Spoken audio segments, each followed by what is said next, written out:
Hello friends, நான் உங்கள் மன்னார்குடி பொண்ணு வித்யா. இன்னைக்கு என்ன வீடியோ அப்படின்னா, நம்ம சேனல் ஆரம்பிச்சு ஒரு 1.5 வருஷத்துக்கிட்ட ஆகுது.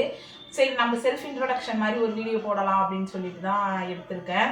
நம்ம சேனல் ஆரம்பிச்சு 1.5 வருஷம் ஆனாலும் லாஸ்ட் ஒரு மாதம் தான் நம்ம சேனல் கொஞ்சம் நல்லாவே ரீச் ஆகிருக்குன்னு சொல்லணும். ஓரளவுக்கு தெரிய ஆரம்பிக்குது எல்லாருக்கும். ஓகே, இந்த டைமில் நம்ம செல்ஃப் இன்ட்ரோடக்ஷன் மாதிரி அந்த வீடியோ போட்டால் நல்லா இருக்குமே அப்படின்னு சொல்லிட்டு தான் இந்த வீடியோவில் நான் எந்த ஊரில் பிறந்தேன், எங்கே படித்தேன், அதுக்கப்புறம் நான் எப்படி சென்னைக்கு வந்தேன், அப்புறம் யூடியூப் எதனால் ஸ்டார்ட் பண்ணேன் அப்படின்னு சொல்லிட்டு சொல்லலாம்னு தான் வீடியோ எடுத்திருக்கேன். சரி, வாங்க வீடியோக்குள்ளே போகலாம். நான் எங்கே பிறந்தேன் அப்படின்னா, திருவாரூர் மாவட்டம் மன்னார்குடியில் தான் பிறந்தேன். மன்னார்குடி டவுனில் தான் பிறந்தேன். எங்கள் அப்பா பேர் சுப்பிரமணியன், எங்கள் அம்மா பேர் ராணி. எனக்கு 2 அண்ணன். அப்புறம் ஸ்கூல் எங்கே படித்தேன் அப்படின்னா, ஃபஸ்ட்டு 1ஆவதுலேருந்து 5ஆவது வரைக்கும் கவர்மெண்ட் ஸ்கூலில் படித்தேன். நேஷ்னல் ஸ்கூல் அப்படின்னு சொல்லிட்டு மன்னார்குடியில் உள்ளவங்க எல்லாருக்குமே தெரியும்.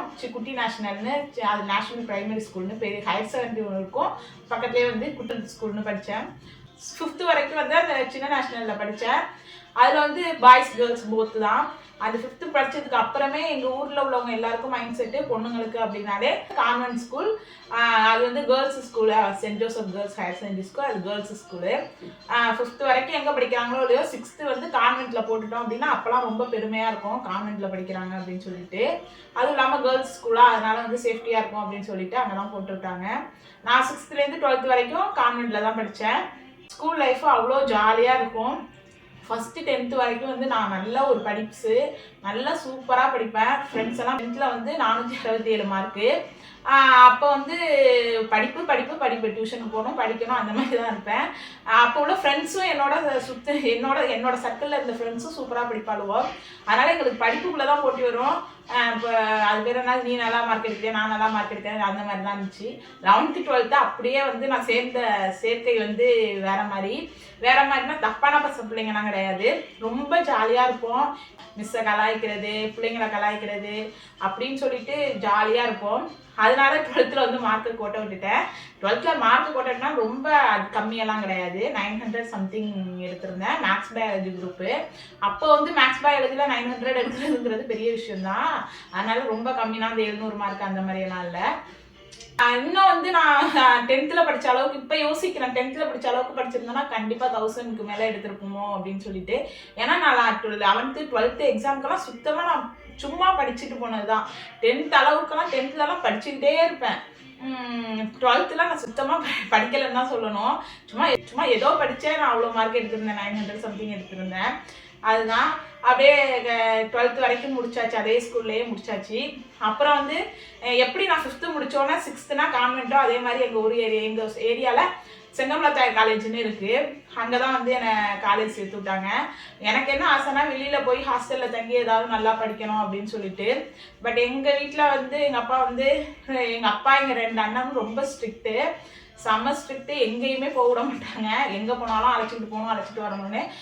ஏன்னா எனக்கு 2 அண்ணனா, எதுக்கு அவங்க இருக்கிறப்ப நீ பண்ணணும் அப்படின்னு சொல்லிட்டு ஒரு கடைக்கு கூட நான் போய் தனியாலாம் ஜாமான் வாங்க மாட்டேன், எதுவும் இது பண்ண மாட்டேன். எங்கே போனாலும் எங்கள் 2 அண்ணனுங்க வருவாங்க, இல்லை எங்கள் அப்பா வருவார். அப்படி தான் நான் போவேன். 3 வருஷம் பிஎஸ்சி மேக்ஸு. எனக்கு சுத்தமாக செங்கமலத்தாயில் போய் படிக்கிறதுக்கு. ஏன்னா அப்போலாம் வீட்டு வாசலில் பஸ் ஏறுவோம், காலேஜில் போய் இறங்குவோம். காலேஜில் ஏறினா வீட்டு வாசலில் இறங்கணும். அந்த மாதிரி தான் அந்த பஸ்ஸு. நம்ம இவ்வளோ நாள் இப்படி தானே இருந்தோம், போய் ஹாஸ்டலில் படிப்போம் அப்படின்ட்டு. அப்போ எனக்கு இந்த காலேஜ் பிடிக்கலாம், வேறு காலேஜ் தான் படிப்பேன்னு சொல்லி ரொம்ப ஆர்ப்பாட்டமாக பண்ணி பார்த்தேன். இதனால் வீட்டிலலாம் நிறையா பிரச்சனையெல்லாம் வந்துச்சு. கடைசியாக அப்படி இப்படின்னு சொல்லி ஒத்துக்க வச்சுட்டாங்க. நானும் சரி செங்கமலத்தாயிலே போய் படிச்சுட்டேன். மேக்ஸ் நான் சூப்பராக போடுவேன். மேக்ஸ் தான் எனக்கு ரொம்ப பிடிக்கும். சரிட்டு பிஎஸ்சி மேக்ஸ் தான் எடுத்தேன். ஓகே அப்படின்னு சொல்லிட்டு எங்கள் அப்பா மேக்ஸ் தான் எடுக்க சொன்னாங்கன்ட்டு மேக்ஸே எடுத்துட்டேன். அப்புறம் போய் மேக்ஸ் அங்கே போயிட்டு ஃப்ரெண்ட்ஸ் எல்லாம் சூப்பராக செட் ஆனாங்க. அங்கேயும் செம்ம ஜாலியாக போணுச்சு. அதுக்கப்புறம் எம்எஸ்சி மேக்ஸு மறுபடியும் அதே காலேஜில் படிக்கவே கூடாதுன்னு சொல்லிட்டு வேறு காலேஜில் போவோம் அப்படின்னு சொல்லிட்டு எஸ்கே காலேஜ் அப்படின்னு சொல்லிட்டு மேலவாசல் மன்னார்குடி பக்கத்துலேயே அங்கே தான் படித்தேன். அங்கே ½ டே தான். செம்ம ஜாலியாக இருக்கும். அங்கேயும் கேர்ள்ஸ் காலேஜ் தான். பட் நாங்கள் செம்மையாக ஜாலியாக என்ஜாய் பண்ணோம். அது ப்ரைவேட் பஸ்ஸில் தான் போகணும், ப்ரைவேட் பஸ்ஸில் தான் வரணுமா. அதனால் நல்லா அதனால நல்லா பஸ் ஸ்டாண்டு சுற்றுறது, அது கடையில் போய் வாங்கி சாப்பிட்றது, அந்த மாதிரி சூப்பராக செம்ம என்ஜாய் பண்ணோம். எனக்கு காலேஜ் லைஃப்லாம் அந்த எஸ்கே காலேஜ் லைஃப்பை மறக்கவே முடியாது. ஏன்னா அது எனக்கு நம்ம படித்தோமாங்கிறது ஞாபகம் இல்லை, கிளாஸுக்கு போனோமான்னு. நல்லா யாருக்காவது ஒருத்திக்கு ட்ரெஸ் எடுக்கணுமாலும் எல்லோரும் ட்ரெஸ் எடுக்க போயிடுவோம் கடைக்கு. அந்த மாதிரியெல்லாம். ஆனால் இதெல்லாமே எங்கள் வீட்டில் யாருக்குமே தெரியாது. ஏன்னா எங்கள் என்ன வேணுமோ என்ன செய்யணுமோ எல்லாமே செய்வாங்க பண்ணுவாங்க. பெருசாக வந்து இந்த வெளியில் போகக்கூடாது அந்த மாதிரி கொஞ்சம் ஸ்ட்ரிக்டாக தான் இருப்பாங்க. ஏன்னா அப்போ உள்ள பிள்ளைங்களும் அப்படி தான் ஒன்று பண்ணிக்கிட்டு இருக்குமா, அதெல்லாம் பார்த்துட்டு அவங்களுக்கும் பயம் இருக்க தானே செய்யும். எங்கள் அப்பா அண்ணெல்லாம் அவ்வளோ ஸ்ட்ரிக்டாக தான் இருப்பாங்க. ஒரு ஃப்ரெண்டு வீட்டுக்கு கூட போனால் டக்குன்னு வந்துடணும் அப்படிலாம் யோசிப்பாங்க. அப்போ வந்து அவங்க அவ்வளோ ஸ்ட்ரிக்டாக இருக்கப்போ எனக்கு கோவமாக தான் வரும். ஆனாலும் நான் என் ஃப்ரெண்ட்ஸோட ஊர் சுற்றுறது அந்த விடையெல்லாம் பார்த்துக்கிட்டு தான் இருப்பேன். என் ஃப்ரெண்டு வீட்டுக்கு போகிறது அந்த மாதிரிலாம் பார்த்துக்கிட்டு தான் இருப்பேன். அதான் எனக்கு வந்து கல்யாணம்னு பத்திரிக்கை கொடுக்க போகிறப்ப உனக்கு பொண்ணு வேற இருக்கா, 2 பையன் தானே நினச்சேன். அந்த அளவுக்கு நான் எப்படி இருந்திருக்கேன்னு பாருங்க. கல்யாணத்துக்கு பத்திரிக்கை கொடுக்க போனப்ப எல்லாருமே கேட்டாங்களா, எங்கள் அம்மா சொன்னாங்க. அந்த மாதிரி இருந்ததுனால தான் எனக்கு என்னை வந்து காலத்துக்கும் அழைக்க முடியாத ஒரு பேர் வந்து எனக்கு உருவானுச்சு. அது என்ன பேர் அப்படின்னா, எங்கள் கல்யாணம் முடிஞ்சு விருந்து வச்சுருந்தாங்க எங்கள் ஹஸ்பண்ட் வீட்டில்.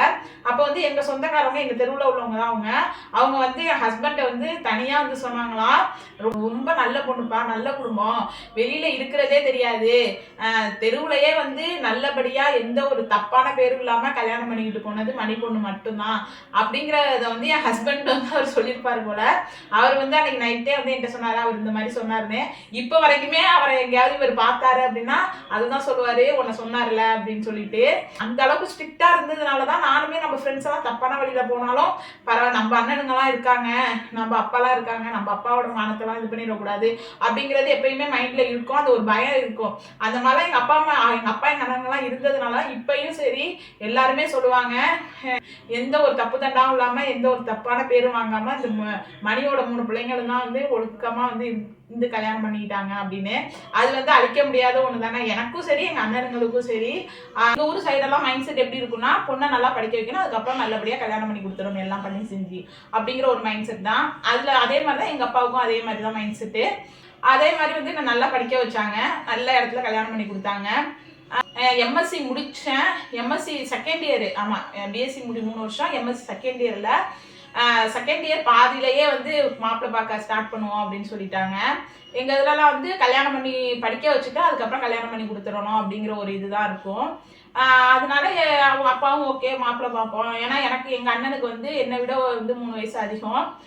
எனக்கு இப்போ பண்ணினா தானே அதுக்கப்புறம் ஒரு வருஷம் கழிச்சு எங்கள் பெரிய அண்ணனுக்கு அப்புறம் சின்ன அண்ணனுக்கு பண்ணுவோம் அப்படின்ட்டு அப்பா வந்து கரெக்டாக கணக்கு போட்டு இப்போ இப்படி பண்ணிடணும், இப்போ இப்படி பண்ணிடணும், இப்போ இப்படி பண்ணிடணும்னு எங்கள் அப்பா வந்து எல்லாருக்கும் தேவையானது எல்லாமே எங்கள் அப்பா வந்து பண்ணி வச்சுட்டாங்க.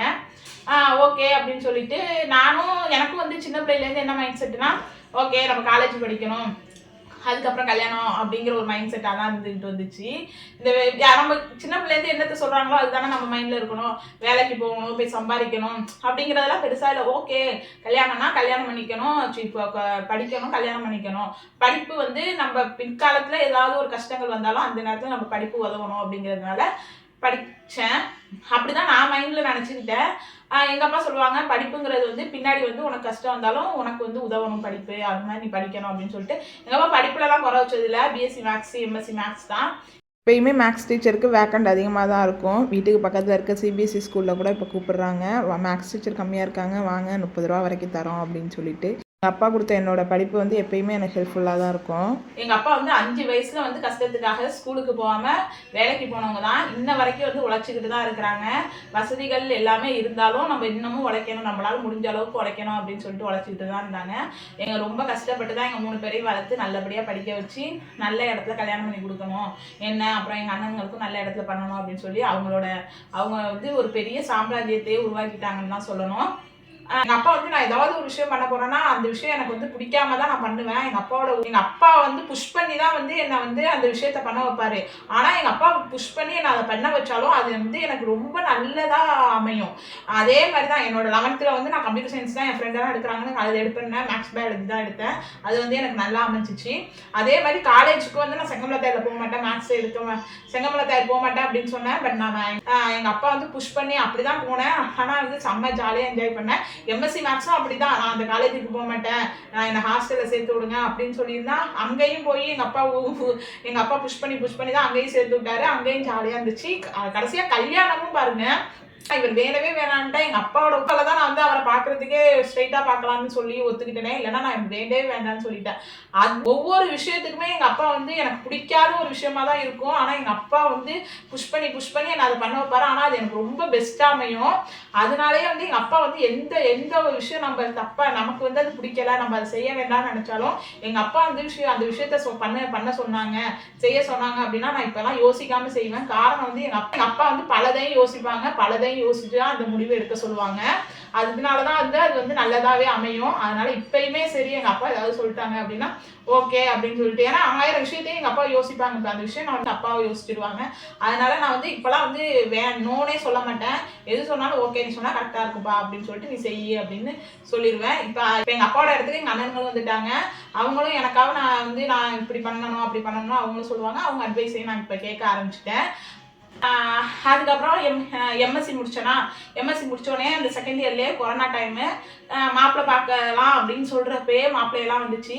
எங்கள் அப்பாவோட இது வந்து என்ன அப்படின்னா, வெளிநாட்டுக்கு அனுப்புகிற மாதிரி மாப்பிள்ளை பார்க்கக்கூடாது அப்படிங்கிறது மைண்டில் இருந்தாங்க. ஏன்னா எங்கள் அப்பா நினச்சாங்கன்னா வந்து 1 மணி நேரத்தில் பார்க்கணும், அந்த மாதிரி வந்து நான் அப்படி தான் மாப்பிள்ளை பார்ப்பேன், வெளிநாட்டு மாப்பிள்ளையெல்லாம் வேண்டாம் அப்படிங்கிறத தெளிவாக இருந்தாங்க. அப்புறம் நான் ஹாஸ்டல்லாம் நீ சேர்த்து உள்ள அப்படின்னு சொல்கிறப்ப தான் சொன்னாங்க, உங்க 3 பேரையும் நான் வீட்லயே வச்சு பார்த்துக்கணும், ஹாஸ்டலுக்கெல்லாம் போனால் உங்களெல்லாம் பிரிந்து என்னால் இருக்க முடியாது, அதனால தான் உங்களுக்கு ஹாஸ்டல்லாம் விடாமல் நான் பக்கத்துலேயே காலேஜ் சேர்த்தேன் அப்படின்ட்டு அதுக்கப்புறம் சொன்னாங்க. அது மாதிரியெல்லாம் வந்து அதனால வந்து நான் வந்து ஒன்று பார்க்கணும்னு நினச்சேன்னா 1 மணி நேரத்தில் வந்து பார்க்கணும், இல்லையா காலையில் பஸ் ஏறி நைட்டு, இப்போ சென்னை அந்த மாதிரி இருந்ததுன்னா நைட்டு பஸ் ஏறி காலையில் வந்தால் பார்க்கணும் அப்படிங்கிற மாதிரி தான் கல்யாணம் பண்ணி கொடுப்பேன் அப்படிங்கிறது தெளிவாக இருந்தாங்க. அதனால ஃபாரின் மாப்பிள்ளையெல்லாம் வேண்டாம் அப்படின்னாச்சு. ஃபஸ்ட்டு ஜாதகம் பார்த்து ஃபஸ்ட்டு மாப்பிள்ளை என்னை வந்து ஃபஸ்ட்டு பார்த்தாங்க அப்படின்னா அது என் ஹஸ்பண்ட் தான். பெருசாலாம் இழுத்துட்டு போல, ஃபஸ்ட்டு ஜாதகத்துலேயே எங்கள் அப்பா முடிச்சு வச்சுட்டாரு. எங்கள் அப்பா எங்கள் அண்ணனுங்க 3 பேருமே நினச்சது நல்ல இடமா இருக்கணும், குடும்பம் நல்ல குடும்பமா இருக்கணும், நம்ம பொண்ணு போய் கஷ்டப்படக்கூடாது, பையன் நல்ல குணமா இருக்கணும் அப்படின்னு. ஏன்னா வந்து கோடியா இப்போ சொத்து இருக்கு, பணம் இருக்கு அப்படின்னு இப்போ போனவங்கலாம் மாப்பிள்ளை சரியில்லை, குடும்பம் சரியில்லை அப்படின்னு இன்ன வரைக்கும் கஷ்டப்படுறது, காசை பார்த்துட்டு போனவங்க, குணத்தை பார்க்காம போனவங்கலாம் இப்பயும் அவங்க பொண்ணுங்க கஷ்டப்படுறத நிறைய பேர் பார்க்குறாங்க. வெளிநாட்டு எங்கள் அப்பா சொல்லுவாங்க, வெளிநாட்டு வாழ்க்கை அப்படிங்கிறது அம்மா அப்பாவுக்கு பெருமையாக சொல்கிறதுக்கு நல்லா இருக்கும், என் பொண்ணு அங்கே இருக்கு இங்கே இருக்குன்னு.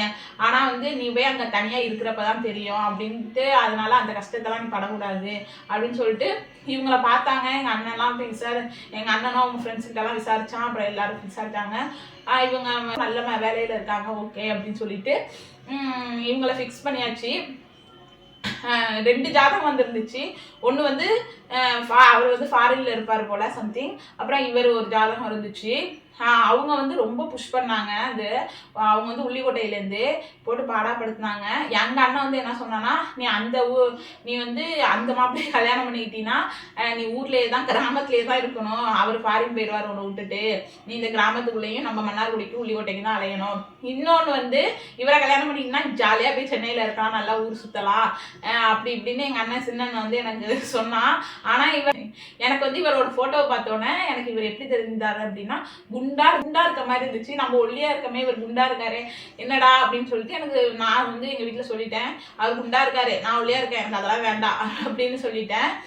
அதுக்கப்புறம் எங்க அப்பாவும் சரி ஓகே அப்படின்ட்டு மறுநாள், ஆனா எங்க அப்பா விடல, மறுநாளும் ஆரம்பிச்சுட்டாரு, இது அப்படி இப்படி நல்ல பையனா இருக்காப்புல, நான் விசாரிச்சேன், நல்லா படிச்சிருக்காப்புல, நல்ல வேலையில இருக்காரு, நல்ல குடும்பமா இருக்கா அப்படி இப்படின்னு, நீ வந்து பாரு ஸ்ட்ரைட்டா, பார்த்துட்டு உனக்கு பிடிக்கலன்னா ஓகே அப்படிங்கிற மாதிரி தான் சொன்னாங்க. ஆனால் எங்கள் அப்பா அவர் தான் பண்ணணும்னு ஃபிக்ஸ் பண்ணாருங்கிறது எனக்கு வந்து அதுக்கப்புறம் தான் தெரிஞ்சிச்சு. ஓகே நான் வந்து பார்க்குறேன், நம்ம பார்த்துக்கிறேன், நான் ஓகே நான் வந்து பார்க்குறேன் அப்படின்னு சொல்லிட்டு போய் பார்த்தேன். பெரிய கோயில், எங்கள் ஊர் பெரிய கோயிலாம் ஃபேமஸாக, அங்கே தான் வச்சு பார்த்தா அவங்க அம்மா அப்பா அவர் வந்திருந்தாங்க, ஹஸ்பண்டோட அம்மா அப்பா வந்திருந்தாங்க. நாங்கள் எங்கள் குடும்பத்துலேருந்து எங்கள் அத்தை மாமா, எங்கள் தாய் மாமா ஒய்ஃப், எங்கள் அத்தை மாமா, எங்கள் ஃபேமிலியிலேருந்து ஒரு 10-15 பேர் போயிருந்தோம். எனக்கு அவங்களெல்லாம் கூப்பிட்டுருக்காங்கங்கிறதே எனக்கு கோயிலில் போய் தான் தெரியும். எனக்குன்னா ஒன்றுமே புரியலை, என்னடா நம்ம பிடிக்கலன்னா வேண்டான்னு கூட சொல்ல முடியாது போல், இத்தனை பேர் வந்திருக்காங்களே, இவங்கெல்லாம் வந்ததுக்காகவே நம்ம ஓகே சொல்லணுமா அப்படி இப்படின்னு எனக்கு மனசுல ஒண்ணுமே பண்ண முடியல. அங்க வந்து ஒரு அம்மன் சாமி, அங்க வந்து செங்கமத்தாய சாமியை போய் கும்பிட்டுட்டு அதுக்கப்புறம் வந்து பார்க்கலாம் அப்படின்னு சொல்லிட்டு போய் கும்பிட்டோம். அப்ப சாமிகிட்ட வேண்டினது, எனக்கு என்ன பண்றதுன்னு தெரியல, இவ்வளவு பேர் வந்திருக்காங்க, அது வேறது அவர் எனக்கு பிடிக்குமா பிடிக்கலான்னு தெரியல, எனக்கு அந்த நேரத்துல என்ன பண்றதுன்னு தெரியல, நீ தான் எதா இருந்தாலும் இது பண்ணணும்னு வேண்டிக்கிட்டு வெளில வந்துட்டேன். இவரை பார்த்தேன். இவரை பார்த்துட்டு எனக்கு எதுக்காக அவரை பிடிச்சிச்சு என்னன்னே தெரியல. அதான் சொல்லுவாங்களே, உங்களுக்கு இவங்கன்னு இருந்தால் அது வந்து எப்படியா இருந்தாலும் இதாகிடும். அதுதான் நம்ம தலையில் எழுத்துன்னு சொல்லுவாங்கல்ல, இவங்களுக்கு இவங்க தான் அப்படின்னா அது வந்து நமக்கு அந்த நேரத்தில் நம்ம பிடிக்காதுன்னு சொல்ல போகிறோம், பிடிக்காதுன்னு சொல்ல போகிறோம்னா நான் வந்து கோயில் அந்த சாமியை கும்பிட்ற வரைக்கும் சொல்லிக்கிட்டு இருந்தேன். அந்த நிமிஷம் எனக்கு அவரை எப்படி பிடிச்சிச்சின்னு தெரியல. ஏதோ பிடிச்சிட்டு அதுக்கப்புறம் பேசலாம் அப்படின்னு சொல்லிட்டு 2 பேர் பேசுங்க அப்படின்னு சொன்னாங்க. சரி போய் பேசிகிட்டு இருக்கப்ப நல்லா பேசுனாங்க. நீ எது வேணாலும் பண்ணேன், நான் இது பண்ணுறேன் அப்படின்ட்டு. அவர் வந்து எப்படின்னா, நான் ரொம்ப சின்ன பிள்ளை தானே, எம்எஸ்சி தானே முடிச்சிருந்தேன், 21 வயசு தானே எனக்கு. அப்போ வந்து அவர் என்ன வந்து நான் சின்ன பிள்ளை அப்படிங்கிற மாதிரி, எனக்கு அவருக்கு 7 வயசு டிஃப்ரெண்டா, 6 வயசு டிஃப்ரெண்ட்டு. அதனால் அவர் எனக்கு சின்ன பிள்ளை மாதிரி தான் ட்ரீட் பண்ணார்.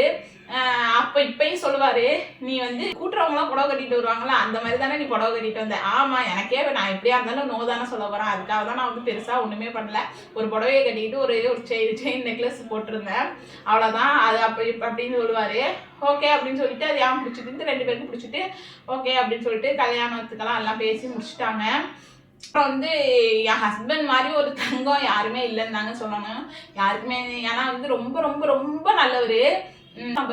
நமக்கு ஒரு கல்யாண வாழ்க்கை வந்து நல்லா அமையுது அப்படின்னா நம்ம முன்னோர்களும் நம்ம பெற்றவங்களும் செய்கிற புண்ணியம் தான். அதுதான், அதனால தான் வந்து நமக்கு நல்ல வாழ்க்கை அமையும் அப்படின்னு சொல்லுவாங்க. அது வந்து என்னமோ உண்மைதான் போல. எனக்கு வந்து அமைஞ்ச வாழ்க்கை யாருக்குமே அமையாதுன்னு தான் சொல்லணும். ஏன்னா என் வீட்டுக்கார் வந்து அவ்வளோ ஒரு தங்கம் தான் சொல்லணும். குணத்துல சரி, காசு பணம்லாம் வந்து இப்பயும் நான் சொல்கிறேன், நீங்கள் வந்து உங்கள் பொண்ணுக்கு கல்யாணம் பண்ணுறீங்க, இல்லை நீங்கள் பண்ணிக்கிறீங்கன்னா காசு பணம் இருக்கா, சொத்து சுகம் இருக்கா, அதெல்லாம் பார்க்காதீங்க.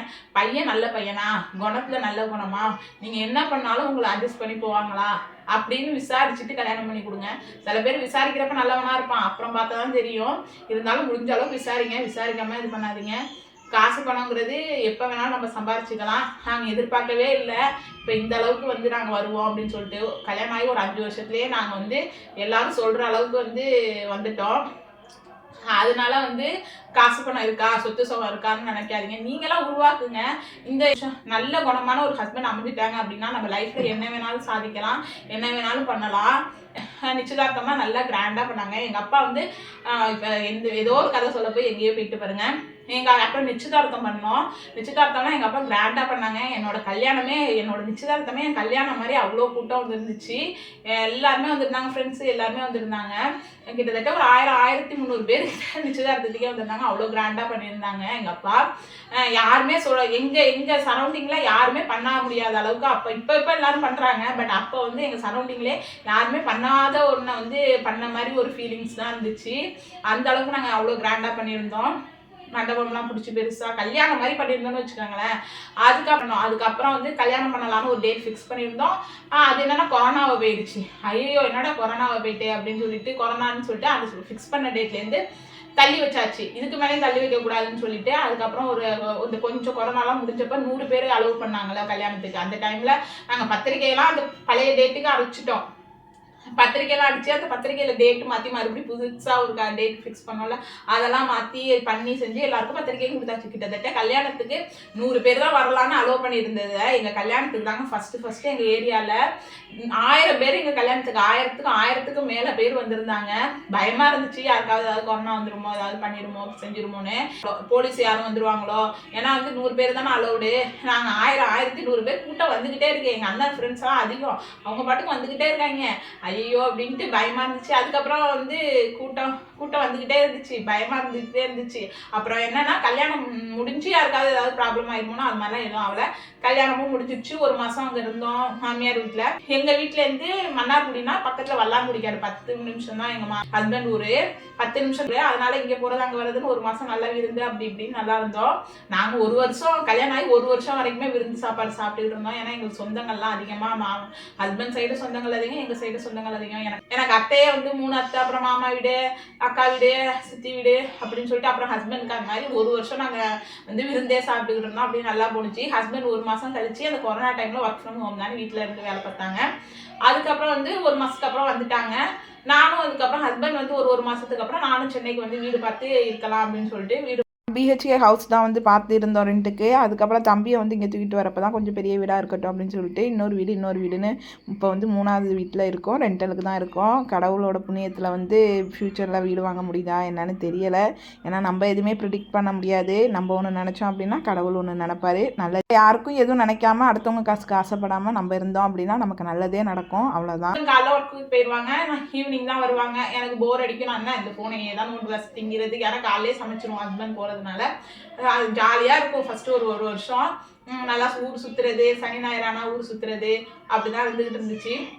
அதுக்கப்புறம் தம்பி வந்து எனக்கு 1.5 வருஷத்துக்கு அப்புறம் தான் கல்யாணம் ஆகி 1.5 வருஷத்துக்கு அப்புறம் தான் கன்சீவ் ஆனா.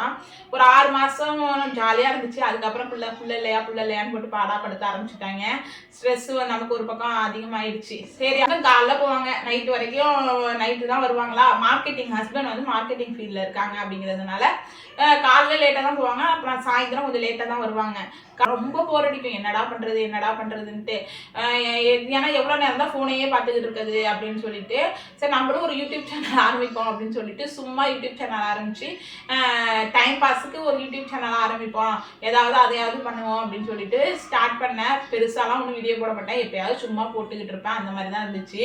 அதுக்கப்புறம் வந்து ஒரு வருஷத்துக்கிட்ட வந்து சரி ஏதாவது வேலைக்கு போகலாம் அப்படின்னு சொல்லிட்டு என் ஃப்ரெண்டோட கம்பெனிலேயே வந்து சும்மா ஒர்க் பண்ணிக்கிட்டு இருந்தேன். நம்ம வீட்டிலே இருந்தால் கண்டதே யோசிக்கிறோம், அதுவே பெரிய ஸ்ட்ரெஸ் ஆகுது, இல்லைனா ஃபோன் பார்த்துக்கிட்டே தான் இருக்கோம் அப்படின்னு சொல்லிட்டு ஒரு வருஷம் அங்கே ஒர்க் பண்ணேன். கல்யாணம் ஆகி ஒரு 9 மாதத்துலேயே வந்து அங்கே வேலைக்கு போயிட்டேன்.